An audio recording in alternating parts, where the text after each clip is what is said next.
नमस्कार दर्शकों, मैं हूं आपका होस्ट एंड दोस्त आर के शर्मा और आप देख रहे हैं जी टाइम्स न्यूज 24 लाइव। आज के मुख्य समाचार। बुंदेलखंड एक्सप्रेसवे पर लगेंगे सोलर पैनल, पैदा होगी 450 मेगावाट एनआर। लोकसभा चुनाव के बाद अब योगी सरकार बुंदेलखंड एक्सप्रेसवे को सोलर एक्सप्रेसवे बनाने का काम तेजी से आगे बढ़ाने जा रही है। इसके जरिए 450 मेगावाट सौर ऊर्जा का उत्पादन होगा और पहले चरण में 250 करोड़ रुपए का निवेश होगा। निजी सार्वजनिक सहभागिता के आधार पर इस योजना को अब जल्द शुरू कराया जाएगा। उत्तर प्रदेश एक्सप्रेसवे औद्योगिक विकास प्राधिकरण बोर्ड ने निवेश कंपनीज के चयन के लिए बिड डॉक्यूमेंट को मंजूर कर दिया है। 1 जुलाई से दिल्ली के आनंद विहार नहीं जाएंगी रोडवेज की एसी बसेस। यूपी रोडवेज की BS4 मॉडल की एसी बसेस 1 जुलाई से दिल्ली में प्रवेश नहीं कर सकेंगी। इन बसेस को गाजियाबाद स्थित कौशाम्बी बस अड्डे तक ही चलाया जाएगा। राष्ट्रीय राजधानी में प्रदूषण के कारण BS6 मॉडल इलेक्ट्रिक और CNG बसेस को ही प्रवेश दिया जाएगा। अन्य बसेस के प्रवेश पर प्रतिबंध लगा दिया गया है। माफिया के खत्म हो जाने से यूपी में बढ़ा निवेश, गाजीपुर में गरजे सीएम योगी। मुख्यमंत्री योगी आदित्यनाथ ने कहा कि यूपी से माफिया का सफाया करने के बाद अब प्रदेश में भारी पैमाने पर निवेश आ रहा है।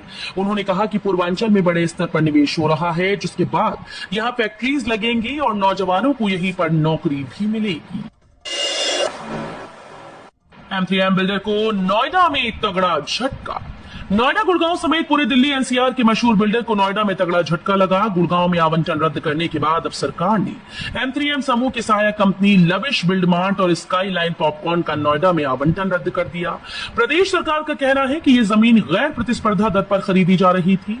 M3M NCR में इन दिनों प्रीमियम या लग्जरी हाउसिंग का हब बन रहा है। बकाया का पूरा भुगतान करने पर ट्यूबवेल किसानों को मिलेगी मुफ्त बिजली। जिले के 19,534 निजी ट्यूबवेल किसानों को मुफ्त बिजली के लिए मार्च 2023 की बकाया का पूरा भुगतान करना होगा, तभी उनको मुफ्त बिजली का लाभ दिया जाएगा। इसके लिए ट्यूबवेल किसानों को पंजीकरण शुरू हो चुका है। 30 जून के लिए वो पूर्ण बकाया का 33% जमा कर अपना पंजीकरण करा सकते हैं। यमुना प्राधिकरण की इजाजत के बिना नहीं मिलेगा बिजली कनेक्शन। अब यमुना सिटी में बिना प्राधिकरण की अनुमति के बिजली का कनेक्शन नहीं दिया जाएगा। यमुना विकास प्राधिकरण के क्षेत्र में अवैध अतिक्रमण को रोकने के लिए यह फैसला लिया गया है। अगर कहीं पर भी बिजली कनेक्शन देना है तो उससे पहले प्राधिकरण की इजाजत लेनी होगी। CEO की इजाजत के बिना किसी भी कंपनी या घर के लिए बिजली का कनेक्शन नहीं मिलेगा। जीवन एयरपोर्ट के बीच में बनेगा air cargo terminal. Noida international airport का लगभग पूरा काम हो चुका है। अक्टूबर 2024 से ही इसे शुरू किया जा सकता है। वहीं एयरपोर्ट को बेहतर कनेक्टिविटी और एयर कार्गो सुविधाओं से जोड़ने के लिए एक और महत्वपूर्ण परियोजना शुरू कर दी गई। यमुना प्राधिकरण ने जेवर खादर और चांदहट स्टेशन के बीच रेलवे लाइन पर एक अलग एयर कार्गो टर्मिनल बनाने की योजना बनाई। इस योजना से एयरपोर्ट से आने जाने वाला माल बिना किसी रुकावट के देश के विभिन्न हिस्सों तक पहुंचाया जा सकेगा। नोएडा में अच्छी पहल। नोएडा NCR में भीषण गर्मी के कारण लोगों का बाहर निकलना मुश्किल हो गया। शहर में तापमान 45 डिग्री के आसपास है। सबसे ज्यादा परेशानियों का सामना 2 व्हीलर और रेड लाइट पर खड़े पुलिस कर्मियों को करना पड़ रहा है। ऐसे में नोएडा ट्रैफिक पुलिस ने 2 व्हीलर और ट्रैफिक पुलिस कर्मी के लिए खास पहल की। हर के व्यस्त चौराहों और लाल बत्ती वाले क्षेत्रों पर ग्रीन नेट लगाया जा रहा है, जिससे रेड लाइट और यातायात ठहराव के दौरान पुलिसकर्मी और आमजन तेज धूप से बच सके। जीवन एयरपोर्ट की साइट पर पहुंचेंगे यूपी के मुख्य सचिव। उड़ान भरने से पहले लेंगे जायजा। जीवन में बना रहे नोएडा इंटरनेशनल एयरपोर्ट का काम लगभग पूरा हो गया है। इस एयरपोर्ट को बनने के बाद दिल्ली NCR को दूसरे शहरों से जुड़ने का मौका मिलेगा। बेहतर कनेक्टिविटी के साथ कई परियोजनाएं धरातल पर उतरेंगी। यमुना प्राधिकरण लगातार जीवन एयरपोर्ट के काम को जल्द से जल्द खत्म करने में लगा हुआ है, तो ये एयरपोर्ट उत्तर प्रदेश सरकार का अहम मुद्दा बना हुआ है। मिली जानकारी के मुताबिक 2 जून को उत्तर प्रदेश के मुख्य सचिव दुर्गा शंकर मिश्र जेवर एयरपोर्ट की समीक्षा करने के लिए आएंगे।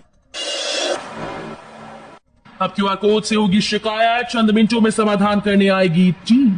उत्तर प्रदेश राज्य औद्योगिक विकास प्राधिकरण ने अपने औद्योगिक क्षेत्रों में बिजली और निर्माण कार्यों से जुड़ी समस्याओं के समाधान के लिए एक नई पहल की। इसके तहत ग्रेटर नोएडा के 5 औद्योगिक सेक्टर्स में 3,327 बिजली के खंभों और सिविल वर्क के 6 महत्वपूर्ण स्थानों पर QR कोड लगाए गए हैं। मेडिकल कॉलेजेस के शिक्षक से लेकर प्रधानाचार्य तक का ब्यौरा तलब, कार्यवाहक प्रधानाचार्य के भरोसे चल रहा काम। उत्तर प्रदेश के मेडिकल कॉलेजेस पर लाखों रुपए का जुर्माना लगने के पीछे एक बड़ी वजह नियमित प्रधानाचार्य का न होना है। ज्यादातर कॉलेज कार्यवाहक प्रधानाचार्य के भरोसे चल रही हैं। कई कार्यवाहक प्रधानाचार्य ऐसे भी हैं जो इसकी योग्यता भी नहीं रखते। ऐसे में आशंका है कि नेशनल मेडिकल काउंसिल इस पर भी सवाल उठा सकती है।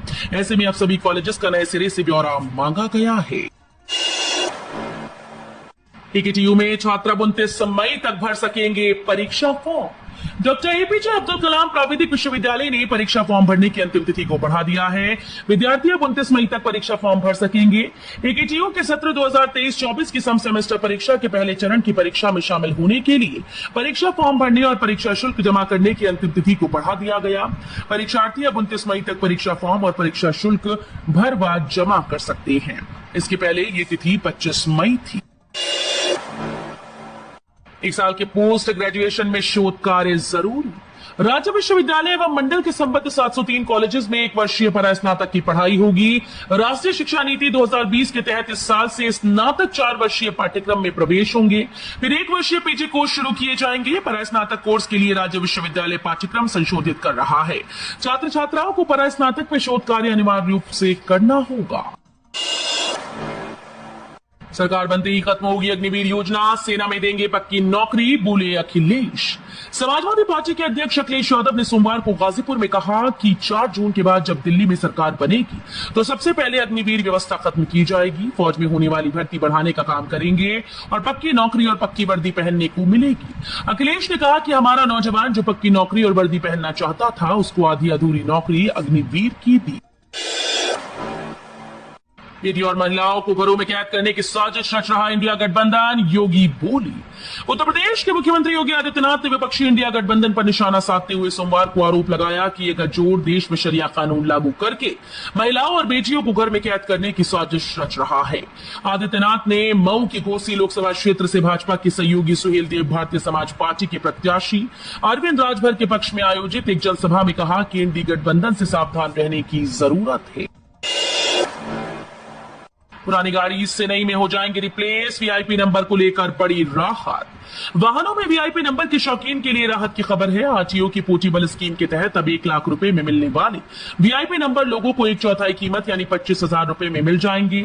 इस स्कीम में वो नंबर आएंगे जिनका पंजीकरण 3 साल से अधिक पुराना होगा।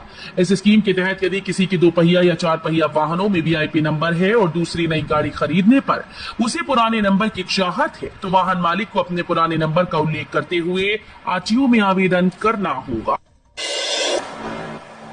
ग्राम पंचायतों में अब किसान पाठशाला, सरकारी योजनाओं के प्रति होंगे जागरूक। उप कृषि निदेशक यशराज सिंह ने बताया कि प्रथम चरण में इतने जनपदों में कृषि पाठशाला शुरू होने जा रही है। कृषि विभाग के कर्मचारियों की ट्रेनिंग पूर्ण हो चुकी है। 104 कर्मचारियों को इसकी जिम्मेदारी सौंपी गई। ग्राम पंचायत स्तर पर कृषि पाठशाला का आयोजन किया जाएगा। कार्यक्रम 27 मई से लेकर 6 जून तक सतत चलाया जाएगा। यूपी के 2140 स्कूल्स में फंस सकती है शिक्षकों की सैलरी। उत्तर प्रदेश के 2140 परिषदीय प्राथमिक, उच्च प्राथमिक और कंपोजिट विद्यालयों के शिक्षकों और कर्मचारियों के मई महीने का वेतन भुगतान फंस गया। इन स्कूल्स के प्रधानाध्यापक तय समय में मानव संपदा पोर्टल पर हाजिरी लॉक करना भूल गए। बेसिक शिक्षा विभाग की नई व्यवस्था के तहत हर महीने की 21 से 23 तारीख तक शिक्षकों और कर्मचारियों की हाजिरी ऑनलाइन लॉक की जाती है। मऊ में सीएम योगी का विपक्ष पर हमला। सीएम योगी आदित्यनाथ ने कहा कि माफिया सब मिट्टी में मिल गए, समाजवादी की नकारात्मक सोच को कामयाब नहीं होने देंगे। ये तालिबानी कानून लाना चाहते हैं, भारत के संविधान का अपमान है, ऐसा नहीं होने देंगे। अब कुछ नहीं बचा। 4 दिनों में घर घर जाकर बुढ़ापे का सहारा छड़ी के पक्ष में मतदान के लिए लोगों से अपील करिए और एनडीए के प्रत्याशी को संसद तक पहुंचाइए। पीडब्ल्यूडी ने अतिक्रमण पर लगाए लाल निशान, दुकानदारों को नोटिस, नहीं हटाया तो चलेगा bulldozer. Shahjahanpur Jalalabad state highway के चौड़ीकरण में बाधक बने राजमार्ग के मध्य दोनों ओर 60-60 मीटर की परिधि में आने वाले अतिक्रमण को लाल निशान लगाकर चिन्हित किया गया। संबंधित दुकानदारों और भवन मालिकों को नोटिस दिए गए। अगर कब्जे नहीं हटाए गए तो बुलडोजर से अतिक्रमण ध्वस्त करने की कार्रवाई की जाएगी। गाजीपुर में अखिलेश यादव ने कसा सियासी तंज, बोले बीजेपी और बीएसपी ने हाथ मिला रखा है। अखिलेश यादव ने कहा कि संविधान बचाने का भी चुनाव है, बीजेपी और बीएसपी ने अंदर ही अंदर हाथ मिला रखा है, इसलिए सावधान हो जाइए। वो गाजीपुर जिले के आजीआई मैदान में सभा को संबोधित कर